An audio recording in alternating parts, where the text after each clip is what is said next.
नमस्कार, मैं अमित। आप देख रहे हैं लाइव पब्लिक।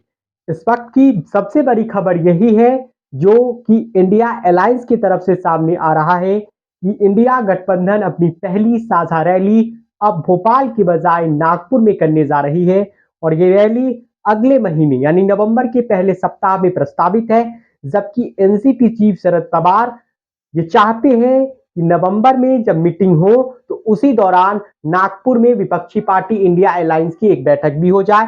आपको बता दें कि 23 जून को बिहार के पटना में, 17 व 18 जुलाई को बेंगलुरु में और फिर 30 सितंबर और 1 अक्टूबर को मुंबई में 3 बैठकें खत्म हुई। इसके बाद coordination committee, media group, social media group गठित किया गया। एक कोऑर्डिनेशन कमेटी की मीटिंग भी हुई थी दिल्ली में शरद पवार के घर पर, जिसके बाद ये तय किया गया था कि भोपाल में एक साझा रैली होगी। हालांकि कुछ दिनों के बाद ये खारिज कर दिया गया क्योंकि भोपाल में मध्य प्रदेश में अरविंद केजरीवाल की आम आदमी पार्टी, समाजवादी पार्टी अखिलेश यादव की और कांग्रेस चुनाव लड़ रही है। कुछ कुछ सीटों पर अखिलेश यादव चुनाव लड़ रहे हैं। अरविंद केजरीवाल ने कहा हम पूरी मजबूती से, पूरी ताकत से चुनाव लड़ेंगे। तो अब ये खबर है कि नागपुर में ये पहली साझा रैली इंडिया अलायंस के होने वाला है।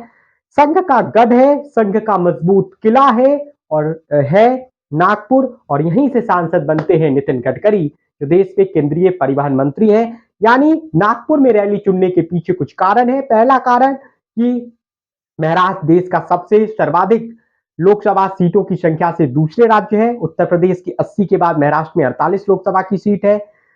दूसरा कि एनसीपी और शिवसेना दो हिस्सों में बट गई और जो बीजेपी के साथ अभी है, यानी विपक्षी पार्टी ये कह सकती हैं कि हम मध्य महाराष्ट्र में जो सरकार चल रही है वो चोरी की है, वो जोड़ तोड़ करके बनाई गई है, वो पार्टियों और परिवारों को तोड़ करके बनाया गया है। इसके अलावा तीसरा कारण है कि महाराष्ट्र में जो अब तक के कुछ सर्वेज आए हैं लोकसभा इलेक्शंस को, उसमें महाराष्ट्र में बीजेपी को नुकसान होता दिख रहा है और जो महाविकास अघाड़ी अलायंस है एनसीपी, शिवसेना, उद्धव और कांग्रेस की, उसको फायदा मिलता हुआ दिख रहा है। हालांकि पिछली बार 48 में 42 सीटें एनडीए ने जीत ली थी, शिवसेना और बीजेपी गठबंधन ने मिलाकर, लेकिन 19 से 23 आते आते महाराष्ट्र में बहुत कुछ बदल गया है क्योंकि शिवसेना बीजेपी साथ मिलकर विधानसभा चुनाव लड़ी, फिर शिवसेना एनडीए से अलग हो गई, उसने सरकार बनाई कांग्रेस एनसीपी के साथ मिलकर, फिर शिवसेना में टूट हुई और उसके बाद शिंदे जिसका नेतृत्व कर रहे थे वे महाराष्ट्र में सरकार बनाती है बीजेपी के साथ मिलकर, और फिर इसी साल जुलाई के महीने में एनसीपी में टूट हो गई। हालांकि ये रैली नागपुर में होगी। पहली सभा नवंबर में आयोजित है, होना तो अक्टूबर के आखिर में था। हालांकि ममता बनर्जी ने कहा है कि दशहरा और पूजा के कारण वो व्यस्त नहीं है, कई पार्टियों ने ऐसा कहा है, जिसके बाद नवंबर के पहले हफ्ते में इंडिया अलायंस की बड़ी रैली नागपुर में होगी।